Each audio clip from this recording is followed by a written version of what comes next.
Welcome and thank you for joining us today for our presentation on managing debt.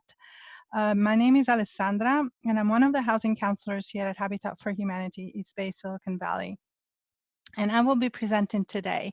The presentation is about 30 to 40 minutes, and at the end, we will take time for a Q&A session. Now, as you've already seen, probably most of you, at the bottom of your screen, you have a chat box feature.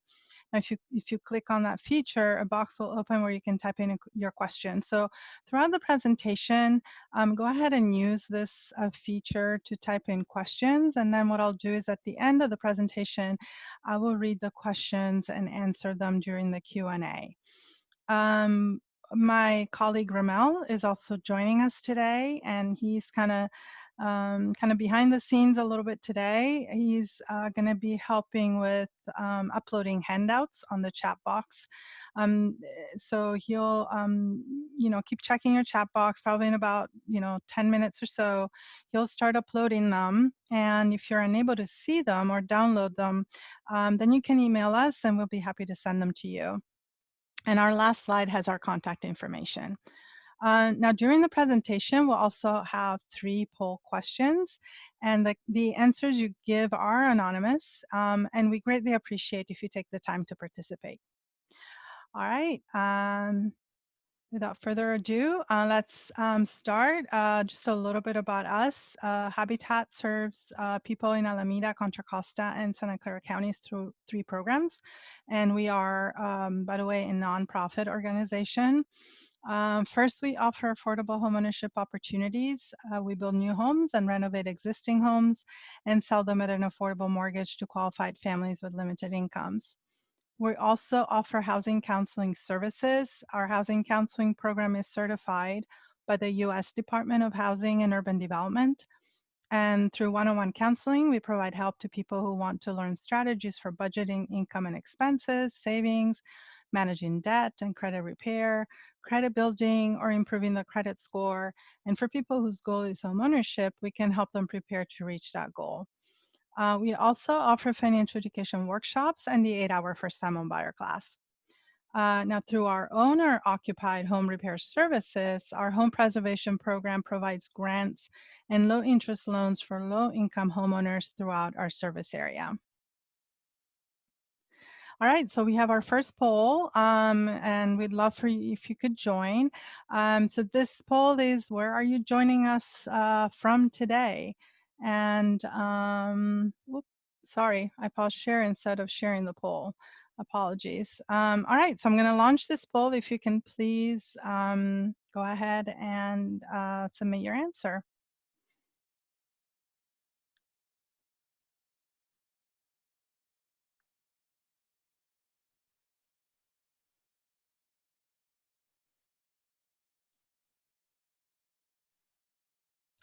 All right, let me share the results. So it looks like today most people are joining us from Alameda County. All right. Thank you so much for participating. All right, so today we're going to be covering the cost of borrowing, warning signs of credit problems, assessing your situation, debt repayment options and strategies, and also we're going to be going over some strategies on how to handle your debt and also dealing with debt collectors. Now, so these are some warning signs of credit problems, and not knowing how much you owe is the first sign of possible debt problems. And people avoid not knowing for different reasons. They might not associate the use of credit cards as a form of borrowing. We all use the term paying when we purchase using a credit card, but the reality is that we're borrowing money from the financial institution, and then we'll have to pay it back with interest if we do not pay the full balance when the bill becomes due. Or maybe they don't want to know, because if they did, they might learn they need to change their spending patterns and lifestyle. Or maybe they know that they have a debt problem, but they're not ready to face up to it. it just feels too overwhelming. Where do I start paying it off? How can I do it if I can barely cover my regular expenses? Using credit cards or savings to cover expenses is another red flag. That means that income and expenses are not balanced and that spending likely exceeds earnings. And if you cannot pay your credit card balances in full when they're due and can only afford to make the minimum required payment, it means you're carrying too much debt. You're overextended and at risk of defaulting on your debt obligations. Also, having to resort to paying bills or paying them late to keep up with other expenses is another red flag. And not having an emergency savings in place makes you very vulnerable to the unexpected. An emergency car repair or loss in income. If that happens, you could end up having to borrow money to cover expenses and the debt cycle begins. Doing balance transfers from one card to another to keep up with credit card debt or taking out a new loan to pay another loan. These are both signs of debt problems. If this is a debt management strategy, it means that the root problem of why debt is out of control is not being addressed and fixed. If you don't fix your spending habits, it's just kicking the can down the road. You need to find out what got you there and then commit to make changes. So let's talk a little bit about the difference between credit versus loan. So there is a cost whenever you borrow money, whether you use credit cards or take out a loan, you agree to pay back the money with interest, which can be fixed or variable. Now, creditors and lenders also charge fees for activities such as reviewing your application, servicing the account, late fees when you do not pay on time, or maintenance, cash advance, and penalty fees for charging over your credit limit. Now, credit cards are short-term financing, and they're also referred to as revolving accounts. You pay back your debt quickly. The minimum required payment varies depending on the balance you're carrying. You pay high interest rates only if you don't pay the full balance when due, and you can continue borrowing up to that credit limit, to your credit limit. They're also unsecured, which means that you do not pledge an asset to back up your debt. Now, it's hard to keep up with how much in credit card balances we're carrying, especially if we have more than one. The money is not taken straight from our account like a debit card, and so we keep charging. And at the end of the month, we wonder how we could have spent that much. And this is why credit card debt is where people get themselves into trouble the most. Now, one strategy to avoid finding yourself with too much credit card debt is to rotate them. Using one card at a time makes it easier to keep up with how much you're charging and avoid overextending yourself. Let's say you have a Visa and a MasterCard. You use the Visa 1 month and a MasterCard the following month, and then you repeat the cycle again. This way, you keep both cards active, which allows you to preserve their credit history and can more easily keep up with how much monthly credit card debt you're carrying. Now, make sure you charge small amounts you can pay in full when the bill comes due. And to help avoid a negative impact on your credit score, make sure your balances do not exceed 30% of your credit limits. That means if you have a credit limit of $1,000, you should not carry a balance higher than $300. A loan is a long-term financing because you pay back over a longer period of time, and it is also referred to as an installment account. The monthly payment is based on the loan amount plus the interest you were quoted, and it's the same each month. You agree to make a set number of monthly payments until the loan is paid off, and once the loan is paid in full, you cannot borrow against it anymore. Now, loans are typically secured, which means they're backed by a property or an asset, for example, a home or a car. If you do not pay back the loan, the lender keeps the property. So let's talk about the cost of credit, talking about credit cards. The monthly minimum payment that the credit card company requires us to make increases or decreases depending on the balance that we carry. But very little of that payment goes towards paying down your balance. Most of it goes to pay interest. And this is how credit card companies make money. When all we do is pay the minimum, we end up paying them a lot in interest. So that small payment also tricks us into believing that we can afford to charge more, which can lead us to getting into too much debt. Now, this example shows you how paying even just a little more than the minimum required payment can make a big difference. Let's say this person has a credit card balance of $1,000 and the interest rate is 18%. If they stop charging on the account and make just the minimum required monthly payment of $25, it will take them more than 9 years to pay off the balance. And with interest, they will end up paying $1,923. That's almost double what their original balance was. And do they even remember what they bought, or are they still using it? But if instead they reviewed their budget and found that by cutting expenses, they found an additional $20 that they can add to that minimum monthly payment, and started paying $45 each month instead of 25. Now it will take them a little over 2 years to pay off the balance and will pay $226 in interest. And that's a saving of $697 in interest, and they will have shortened their debt repayment period by 7 years. And that was just by adding $20 to that minimum payment. So a little bit goes a long way. Now, the first step in managing debt is to have a clear picture of how much you owe, both in total monthly payments and balances. To do that, you would use a chart like this to list all your credit card and loan accounts with the monthly payments and balances you owe on each. And to help make sure you pay on time, also write the date the bill is due. Don't assume it's on the last day of the month or the first. That date depends on the financial institution billing cycle. For credit card payments, you list the minimum monthly payment you're required to make. And then you need to calculate how much you owe in total payments per month. This will allow you to calculate your debt burden. And in the next slide, I will show you the formula you can use to do that. So in this example, this person has 3 credit cards with balances and an auto loan. Their monthly payments total $600 per month, and the balances on all accounts total $19,000 per month. $19,000. So debt burden is determined by calculating what percentage of our monthly take-home pay goes towards paying our monthly debt obligations, including credit card and loan payments. This is also known as the debt-to-income ratio. As a rule of thumb, no more than 10% of your take-home pay should go towards debt payments. More than that, and you risk not having enough remaining income to devote to things like housing, food, transportation, and savings.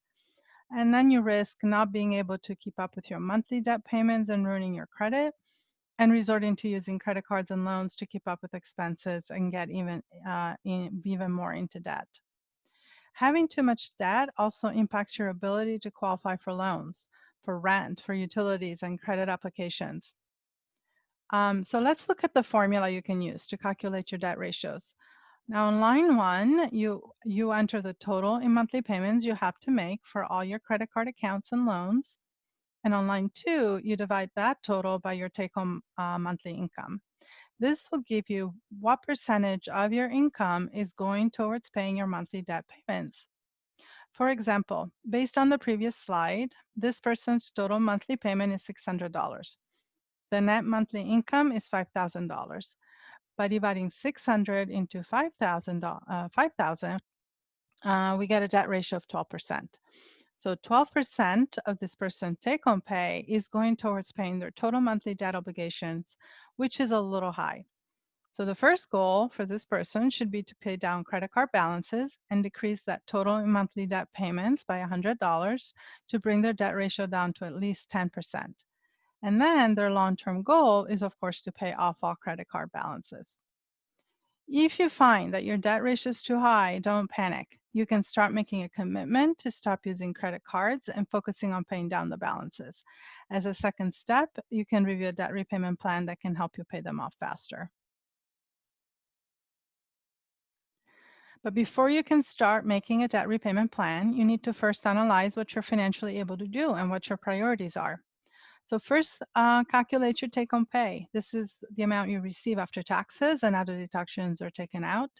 If income varies from paycheck to paycheck, for example, if you're paid hourly or you're self-employed, then use an average of your net earnings in the last 3 to 4 months. And then list your expenses by priority and determine which fall under needs and which fall under wants, and then calculate their monthly costs. Now, your needs are expenses that you must cover in order to survive, that protect your housing, your income, keep you from getting into legal trouble, help you prepare for emergencies. Your wants are expenses that add quality to your life, but you can survive without. For example, going out to eat, high cost cell phone data plans you do not need, cable channels, TV subscriptions, etc.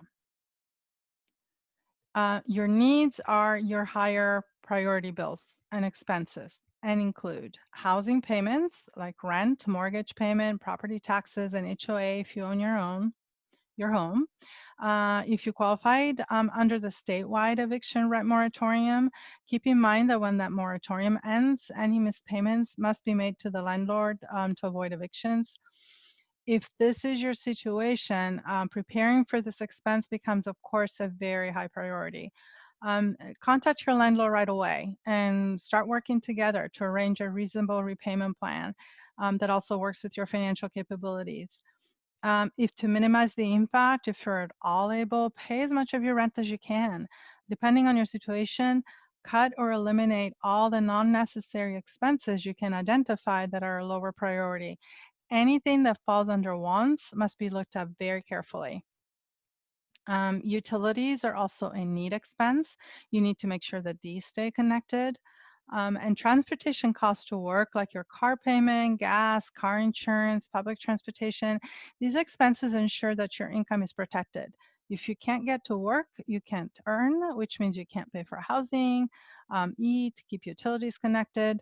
And childcare also falls under this category. Medical insurance coverage ensures that your costs are covered should you have a medical emergency. And that obligations that keep you out of financial or legal trouble are also a high priority. These are things like child support, alimony, student loans, tax liens, and court ordered Chapter 13 bankruptcy payments. Not keeping up with these debts not only can have legal consequences, it can also lead to your wages being garnished, which impacts income. Savings must be prioritized over non-necessary expenses. Look at savings as paying yourself. Just as you pay the landlord, PG&E, or your car loan, you pay yourself an amount that goes straight to savings to prepare for emergencies and to reach financial goals like buying a home or saving for retirement or paying down debt. Everyone should have at least a 3-month emergency savings in place. That means 3 months worth of total monthly take-home income saved. If you have any money left from your monthly income after paying your priority expenses and adding to savings, before you spend any income towards wants, make paying off your debt faster a priority. Especially if you found out that too much of your monthly net income is going towards debt payments, paying down your debt supersedes any want expenses. If you don't, you risk getting even deeper into debt. Now, in the next few slides, we will review some debt repayment strategies. But before we do that, we have another poll for you. Now, this is a question you need to answer based on what we've been talking about. Let me launch this poll. All right, here you go. If you can please pick which answer you think best applies.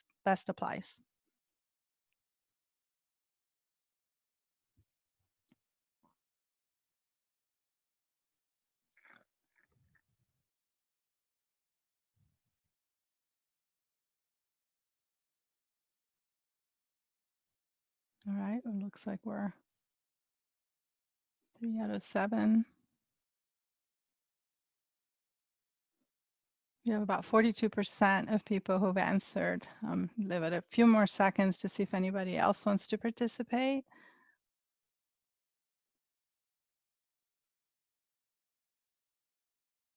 All right, let's launch, share the results.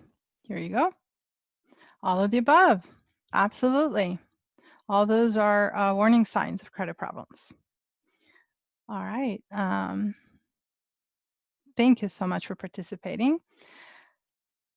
All right. So let's talk about steps to a debt repayment plan. Now, to gain control of your debt, you first need to stop the bleeding. If you keep charging, you will be stuck in a never ending cycle. You pay it down and you get it back up again. Before you can make a plan, you need to assess your monthly and overall debt situation, and you need to make any necessary adjustments to your expenses to find extra money available that can go towards a debt repayment plan. So ask yourself, which expenses are standing in your way of reaching your goal to be debt free that you can reduce or cut altogether? Small changes do make a difference. Spending just $4 less per day adds up to a savings of more than $120 per month. That's a lot of money that can help you pay off your debt faster. Now, to help you, list all your expenses and indicate if they're a need or a want, and then calculate how much they're costing you per month. Now that you have a clear picture of what you owe and what you're financially capable to pay, you're ready to make a debt repayment plan. As you decide which debts to pay off first, keep in mind that loan payments are based on your signed agreement.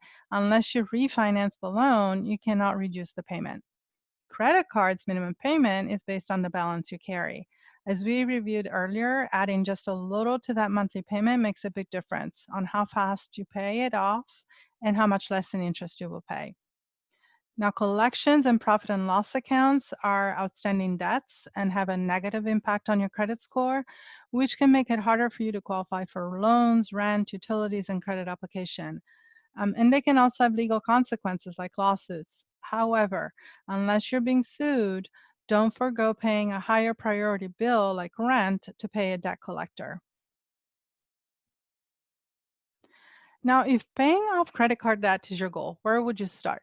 There are two repayment methods. With both, you list your debt payments, decide which debt to start paying off first, second, etc., and add a little to the minimum credit card payment you are required to make. When one debt is paid off, you add the monthly payment you were making onto the debt you just paid off. Sorry, you add the monthly payment you were making on the debt you just paid off to the next one on the list. Now, there's two methods. The avalanche method, you start by focusing on the credit card that has the highest interest rate and is costing you the most. Now, the advantage to using this method is that you save on interest.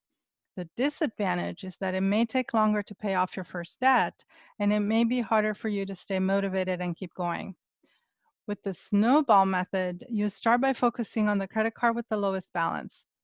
The advantage is that you'll pay off your first debt faster, and it will be easier to see progress, which will help you stay motivated and keep going. The idea that you just might be able to pay off your other debts too starts to sound more like a reality rather than just a possibility. Now, the disadvantage is that you may end up paying more in interest and cost you a little more over time. Now, when you're picking one method over the other, know yourself. A plan that you abandon, even if objectively will save you money over time, is a failed method. The less efficient snowball method may be a better choice if it means that you'll stick with it over time. So let's look at a snowball debt repayment method example. So this person has 4 credit card accounts. They review their budget and find that by cutting back on buying snacks, they can save $25 per month, which they plan to use towards their debt repayment plan. So they add that $25 to the minimum payment of the card with the lowest balance, and in this case, it's Kohl's. This means that going forward, instead of paying $25 a month, they will pay $50 a month. When the Kohl's balance is paid in full, they will add the $50 to the minimum payment on the next card with the lowest balance, which is Macy's. And now they're paying $100 a month instead of $50 on this card. When Macy's is paid off, they add $100 to the MasterCard, $125 minimum payment, which means they're now paying $225. And when that card's balance is zero, they add the $225 to the Visa card $250 minimum payment and start paying $475 per month. Meantime, they are not adding to the credit card balances and making the minimum payments on the other accounts. So just by adding $25, they've leveraged that $25 to pay off all of their credit card debt. Now, paying off debt on your own by making a debt repayment plan using strategies like the snowball method is always preferable. And if you're having trouble getting started, look for a HUD approved housing counseling agency. They offer free or low cost services, and their HUD certified counselors can help you develop a debt repayment plan that works for you. Now, with debt consolidation, you combine multiple debts into a single debt. This means that you make one single payment rather than several payments per month, which can be easier to manage. Typically, they also offer a lower interest rate, which means your monthly payment could be lower. However, you will have some upfront costs like fees. Now, there are two primary ways to consolidate debt. Credit card balance transfers is when you transfer your credit card balances to a card that offers, for example, a 0% interest rate or a lower interest rate. There are important things you must consider before you do this, though. You will have to pay a balance transfer fee, and the 0% or low interest offers are limited, and you will be charged very high interest rates on any remaining balance when that period ends. So be very careful. You must have a solid repayment plan to ensure that the full balance is paid before that period ends. A debt consolidation loan is when you take out a new loan to pay off your debt, and then you pay back the new loan in installments over a set term. Taking out a new loan can be costly, and this is due to processing fees you will have to pay upfront. Now, a debt management plan is when you work with an agency that negotiates with your creditors, for example, help you lower your interest rates, payment, or waiving fees, and then you make one payment to the agency. The debt management plan will include fees, and you will likely need to close your credit card accounts included in the debt management plan, and you may not be allowed to get new lines of credit while on the plan, which can take 3 to 5 years to complete depending on your situation. But be careful and watch out for debt relief scams. Stay away from for-profit companies and look for a nonprofit agency. Legitimate services offer a budget review and give you practical advice, like on money management strategies. They set you up with a monthly debt repayment plan that is affordable to you, and they may charge a fee, but it will be small. Now, there are some red flags that indicate you're dealing with a scam. The agency won't send you information about its services unless you provide financial information like a credit card or a bank account number, or they want to enroll you in their program without reviewing your financial situation with you, or they ask you to pay upfront fees and payments before they settle any debts. They ask you to stop communicating with your creditors. They offer guarantees like debt forgiveness, or they claim that they can stop debt collection calls and lawsuits or remove negative information from your credit report. Now, bankruptcy is the last resort. With Chapter 7, you walk away from your debt, and with Chapter 13, you enter into a debt repayment plan with the bankruptcy court. Let's just quickly touch on some COVID-19 financial relief, because right now this is important for sure as we're talking about debt management. Now, for people who have been financially impacted by COVID-19, financial relief and protections are available through the CARES Act, as I'm sure you all know, as well as through cities and state assistance programs. Now, check your city and county to see what type of assistance programs they offer and if you qualify for help. If you own your home and you have a loan that is owned by FHA, USDA, VA, Fannie Mae, or Freddie Mac, the lenders or loan servicers cannot start or finalize a foreclosure through August 31st, 2020. Homeowners can also request a forbearance for up to 180 days with a 180-day extension available if needed. And this is when your lender or mortgage servicer allows you to temporarily pause or reduce your payments. Now, for Californians who have privately owned home loans, some of the largest banks also offer mortgage forbearances and fees relief. If you want to request forbearance, you must contact your loan servicer. If you decide to sign up for a forbearance plan, ask the servicer how you will have to pay back the amount owed. You owe the entire amount in a lump sum when the period ends or at the end of your loan term. This is also known as a balloon payment. Will your payments be higher for a period of time? And keep in mind that forbearance does not erase what you owe, and that regular interest will continue accruing You will have to repay any missed or reduced payments in the future. So if you're at all able to keep up with your payments, continue making them. And watch out for scams, emails, text messages, phone calls telling you that they can help you reduce or stop payments.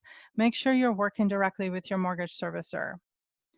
Now in California, Governor Newsom has allowed cities and counties to extend the rent moratorium protection through September 30th, 2020. Some cities and counties also have instituted total bans of rent increases. However, don't assume you're automatically protected. If you've been financially impacted by the pandemic, notify in writing your landlord that you can't pay the rent or how much you're able to pay. Offer to negotiate or at least keep communications open. You may want to pay a portion of the rent if you can. Save all financial documents and proof of correspondence. And if your landlord is attempting to evict you for not paying rent and you took all of the above steps, contact an attorney or a tenants' rights organization. And if you're taking advantage of COVID-19 related relief, financial institutions are waiving fees and charges for missed or late credit card and loan payments and waiving penalties for early CD withdrawals. Also, late or missed payments will not be shared with credit reporting agencies, which means your credit history and score will not be negatively impacted. Now, for federal student loan borrowers, they're automatically placed in forbearance, although they can still make payments if they choose. Also, their interest rate is temporarily set at 0% on loans owned by the Education Department, and you would need to talk with your loan servicer to learn if your loan qualifies. California borrowers who have privately owned student loans and are struggling to make payments due to the COVID-19 pandemic also may be eligible for relief and should contact their financial institution to see which options are available to them. They can also consolidate the loans not owned by the Education Department into a federal direct consolidation loan, which would be eligible for the 0% interest. Now, anyone receiving federal, state, or local government financial assistance in response to the COVID-19 pandemic are exempt from wage garnishments, although wages may still be garnished for child support, family support, spousal support, or criminal restitution for victims. All right, so what do you do if a debt collector contacts you? Don't ignore debts that have gone into collection. But before you agree to pay them, you need to gather information. Now, the age of the debt determines the statute of limitations, and that's the period during which you can be sued. This period can restart if you admit to owning the debt or agree on a payment. So if you're not sure you owe it, do not pay or admit to it until you've verified it is yours. Get more information. You can ask over the phone or mail a letter, and you want to get the collector's name, their address and phone number, the original creditor's name, their address and account number, the amount owed, when the account became delinquent with the original creditor, and when the collector obtained the debt and the amount it was then. If you verify that you owe it, don't panic. You at least know what you're dealing with. You have options. So before you agree to a repayment, confirm the total you owe because interest may be added to the amount the collector bought the debt for. Negotiate with the collection agency and work out a repayment that fits with your budget. Make sure you have the funds to pay though. If you do not pay, you risk restarting that statute of limitation period, and also settlement offers expire. And keep in mind that collection agencies may not be willing to negotiate. You need to be ready to pay the full amount owed. Once you've settled on a payment, ask for written confirmation on what you and the collection agency agreed you will pay. Then send the money only after you receive that confirmation letter. And do not pay with money orders or cashier's checks. There's no proof they cashed it.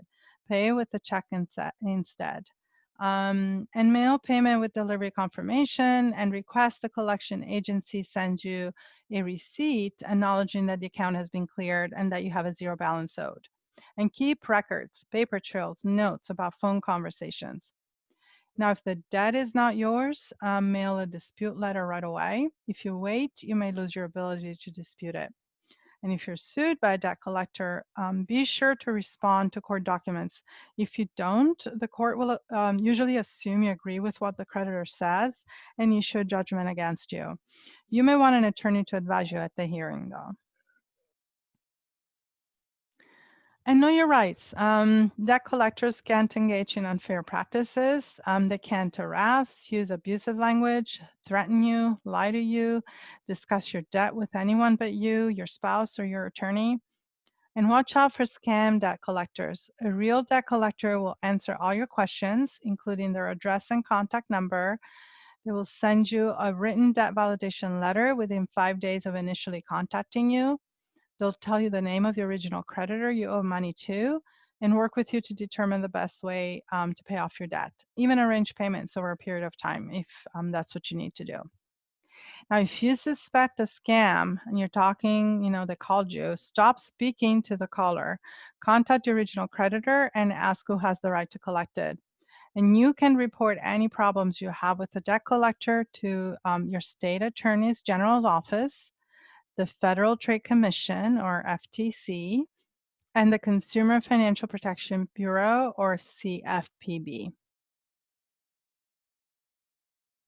And here are some resources that may be of help. Obviously, keep up with COVID-19 assistance programs.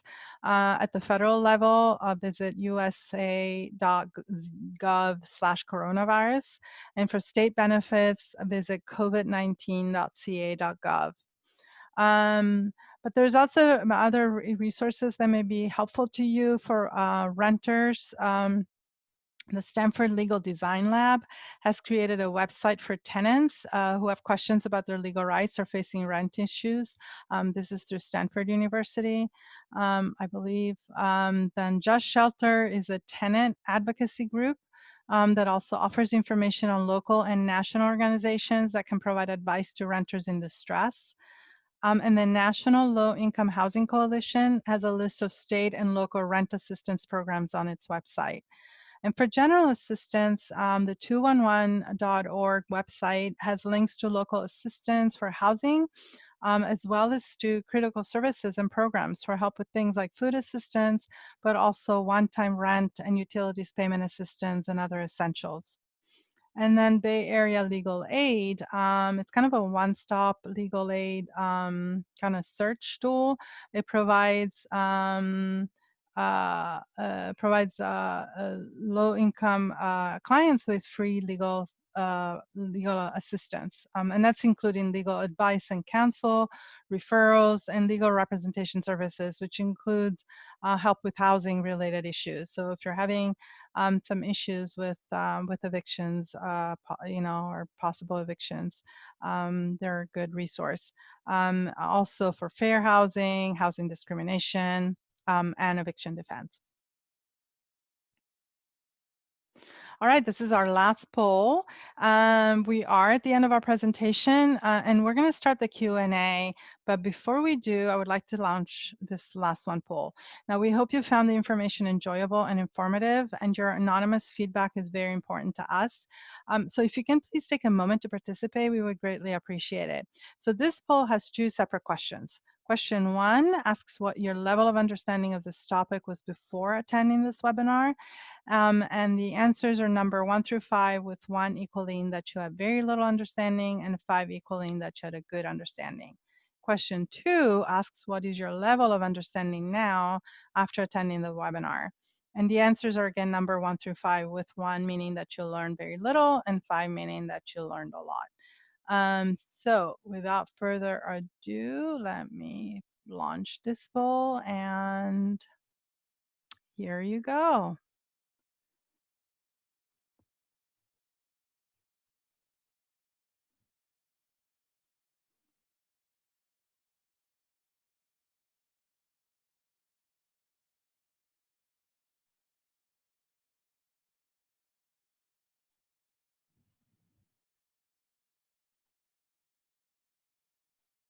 All right, it looks like 28% of you voted. We really do appreciate if you participate. This helps us, even always improve on our the material that we present. So your feedback, we take it very seriously. We want to make sure you're learning from the information that we're delivering. All right, we'll give it a full minute. We're at 53 seconds. All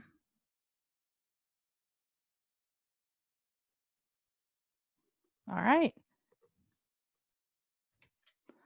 Thank you so much for participating. Oh, wait, no, we got a little bit more. One other person. I want to make sure I give people a chance. All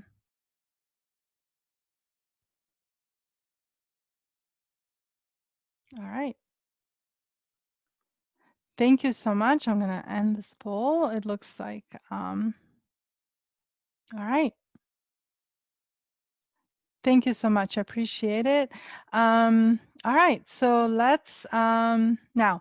This is our contact information. Before we go to the Q&A, I want to remind you that if you cannot see or download the handouts in the chat box, this is the contact information, and please reach out. We'll be happy to email them to you. We also upload recorded versions of our live presentations on our website in case you would like to listen to this one again or any presentation you might have missed. And if you know anyone who might benefit from these presentations, please help us spread the word. Now, if you would like to meet with a HUD certified housing counselor, you can find a list on the HUD website. Housing counselors, again, give you individualized guidance to help you gain the practical knowledge and skills you need to repair, build, or improve credit, or manage debt, or create a budget, or build savings. And as mentioned earlier, Habitat East Bay Silicon Valley is a HUD-approved housing counseling agency. So our HUD certified counselors can meet with you, and you can contact us directly if you'd like to meet with us.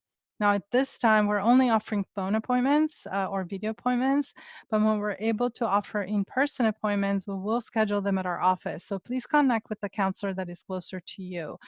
So we have counselors in Oakland and Milpitas. I'm in the Milpitas office, so my information is right, where the Milpitas email, Milpitas phone number. Ramel is in our Oakland office. So if Oakland is a better location for you, Ramel is the right person to connect to. And I'll leave this up while we do our Q&A, so you have time to take down the information. Now, if you cannot stay for the Q&A, we thank you so much for attending, and we hope you enjoyed the information and found it useful. And let me see now to see if I find, go through the chat box to see if I find any questions that looks like Ramel. Thank you, Ramel, for uploading all the documents. I don't see any questions. But I want to give it a little bit of time. If you can send your question anonymously if you want. It's up to you. But I do not see questions.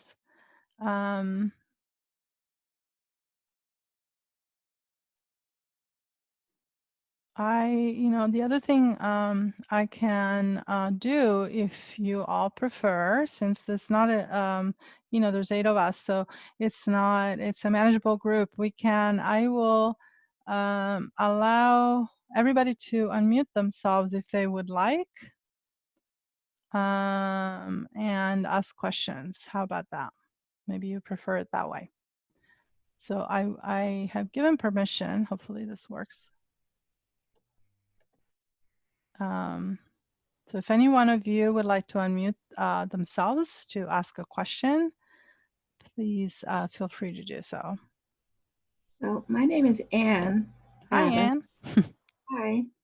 And my question is, if you've gone through the orientation once before, do you have to do it again? Okay, so you're talking about the homeowner orientation. No, the homeowner orientation, you only need to attend it once. Okay. Yeah. So from here, I just need to contact Ramel. Oh, wait, wait. This is not the homeowner orientation, though. The homeowner orientation, that's for the Habitat program. That talks Okay, about the Habitat program. Today, we only talked about managing debt. okay, So that's a completely different presentation. okay. Thank Yeah, you. you're welcome. So you need to, so anybody who's interested in the Habitat program, learning about the Habitat program or considering applying for the Habitat program, you want to attend the homeowner orientation. It's literally called that, homeowner orientation. We are offering Zoom presentations on those as well. I know we have one up on the website in July, but I believe that one is full. So you want to kind of check our website. I recommend you check every week because we are always scheduling them and they fill up pretty fast. And we can only take so many at one presentation. So as soon as you see one that you can attend, go ahead and register, and you'll be sent the link to the Zoom meeting So is there someone I can call to ask that question? on when they're coming up. No, when I believe there's one scheduled for the 29th, but like you said, it's full. Yeah. Is there someone I can call to ask the question? Because I did attend the orientation last year. Oh, okay. Oh, Yeah. you attended an in-person orientation. Uh, yes, I Okay. guess. Okay. Okay. So what I recommend is that you can, so if you go on our website under services, homeownership, at Hmm. the bottom of the page, there is a form you can fill out. And then somebody from that team will contact you, Oh, and you can write in your question. okay. Um, yeah, Okay, great. Thank you. you're welcome. All right. Any other questions? Looks like the unmute yourself is working. So um, no. All right.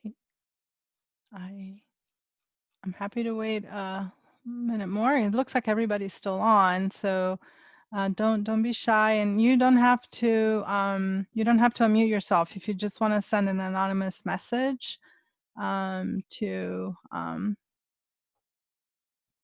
um, to ask your question. You don't want to ask it out loud. That's fine.